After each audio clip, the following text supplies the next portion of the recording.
बिस्मिल्लाहिर्रहमानिर्रहीम। कैसे हैं आप? खैरियत से हैं? तो आज मुकाबला है अरशद नदीम का।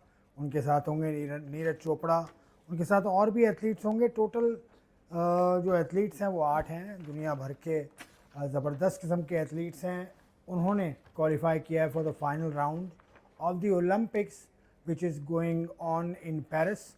और ये ओलंपिक गेम्स से पहले भी जो हुआ, अरशद नदीम ने जो किया वो भी आपको बताऊंगा। लेकिन अरशद नदीम का मुकाबला है कैसा, ये देखने वाली बात है। कहाँ ये जा रहा है। और अखबार भी आप देखें, इंडिया के पेपर्स आप पढ़ें, पाकिस्तान की पेपर्स देखें, तो वो नीरज चोपड़ा हो रहा है। लेकिन नीरज चोपड़ा सफ़े अव्वल का एथलीट है। और इस वक्त ओलंपिक का जो लास्ट ओलंपिक हुआ था टोक्यो में, वहाँ गोल्ड उसने जीता था जेवलिन थ्रो में। तो he is an established athlete, कोई शक की बात नहीं है इसमें। तो अब आप आ जाइए कि कौन वो लोग हैं जो सीधा सीधा लोग हैं, उनके बारे में आपको बता दूंगा मैं। फिर नीरज चोपड़ा की परफॉर्मेंस के बारे में बताऊंगा, फिर अरशद नदीम की हालिया परफॉर्मेंस के बारे में बताऊंगा। तो नीरज के अलावा एंडरसन पीटर्स हैं, जो फॉर्मर वर्ल्ड चैम्पियन हैं और 2019 और 22 के वर्ल्ड चैम्पियनशिप के ये फाते थे और गोल्ड मेडल इन्होंने हासिल किया था।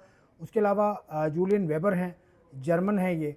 और ये यूरोपियन लेवल पर जितने कंपटीशन हुए हैं उसमें इन्होंने जीते हैं वो कंपटीशन, तो ये भी बड़े अच्छे जेवलिन थ्रोवर हैं। उसके अलावा केनिया के जूलियस येगो हैं, जो कि 35 साल के हैं। सबसे उम्र रसीदा खिलाड़ी हैं वो, 35 साल के हैं।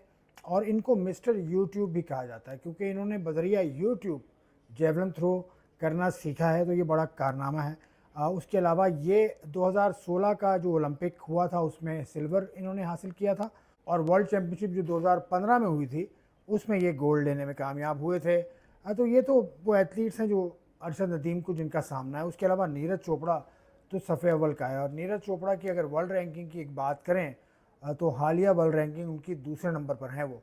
और वर्ल्ड नंबर 1 जो है वो भी इस दौड़ में शामिल हैं। तो इसका मुकाबला आसान नहीं है, ऑफ कोर्स आसान नहीं है। अब अरशद नदीम और नीरज चोपड़ा का अगर मवाजना आप करें हालिया मुकाबलों में, तो कॉमनवेल्थ गेम्स 2018 में नीरज चोपड़ा ने पहली पोजीशन हासिल की थी, जबकि 8वीं पोजीशन हासिल करने में कामयाब हुए थे अरशद नदीम। एशियन गेम्स जब 2018 में हुए तो उसमें फिर पहली पोजीशन हासिल करने में कामयाब रहे नीरज चोपड़ा। 88.06 उन्होंने मीटर्स फेंका था।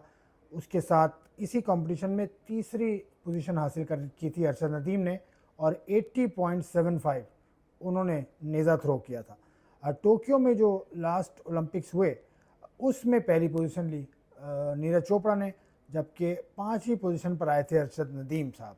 और जो वर्ल्ड एथलेटिक्स चैम्पियनशिप हुई है 2022 में, उसमें दूसरे नंबर पर आए थे नीरज चोपड़ा और 6ठी पोजीशन हासिल की थी अरशद नदीम ने।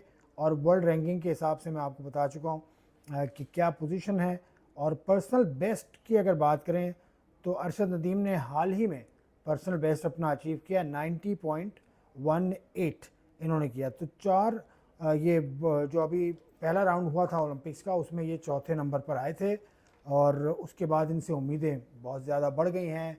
अदाकार हों, गुलूकार हों, क्रिकेटर्स हों, कोई और गेम से ताल्लुक़ रखने वाले खिलाड़ी हों पाकिस्तान के, वो इनको मुबारकबाद दे रहे हैं और इनके लिए नेक तमन्नाओं का इजहार भी कर रहे हैं।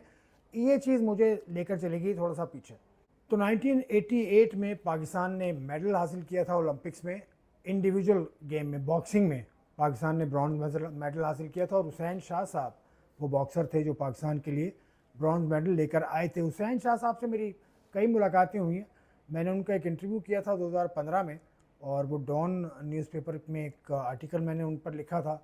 उसमें मैंने उनसे पूछा, ओलंपिक की दास्तान उनसे पूछी, तो उन्होंने कहा कि मुझे सेमीफाइनल तक पहुंचने के बाद मुझे नहीं पता था कि मैं इतना बड़ा कोई कारनामा कर चुका हूं या करने वाला हूं। जब पाकिस्तान से फ़ोन आना शुरू हुए ना मुबारकबाद के और सपोर्ट के, तो वो कहते हैं कि मैं उस फाइट में जो सेमीफाइनल उनकी बाउट थी, बाउट कहते हैं बॉक्सिंग की जो फाइट्स होती हैं उनको, तो उसमें वो प्रेशर में आ गए। और प्रेशर में आके उनके हाथ पांव फूल गए और वो उस फाइट से, उस बाउट्स को हार गए, जीत नहीं पाए, जिसके बाद पाकिस्तान को ब्रॉन्ज मेडल मिला।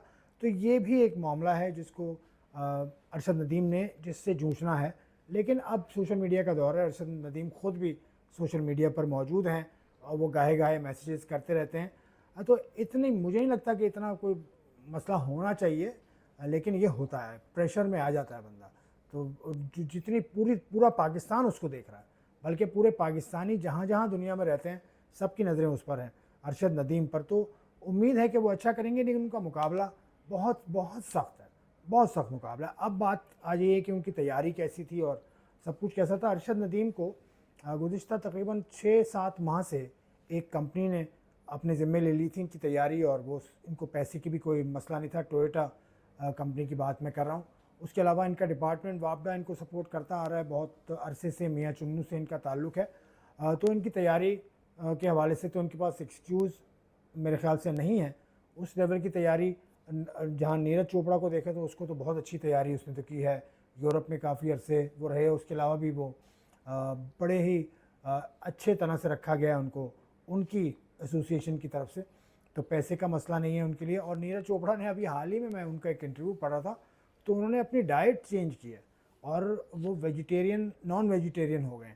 वो गोश्त खा रहे हैं और वो चिकन खाते हैं सुबह या दोपहर में, उसके बाद वो रात में सैल्मन फ़िश खाते हैं to get protein from it.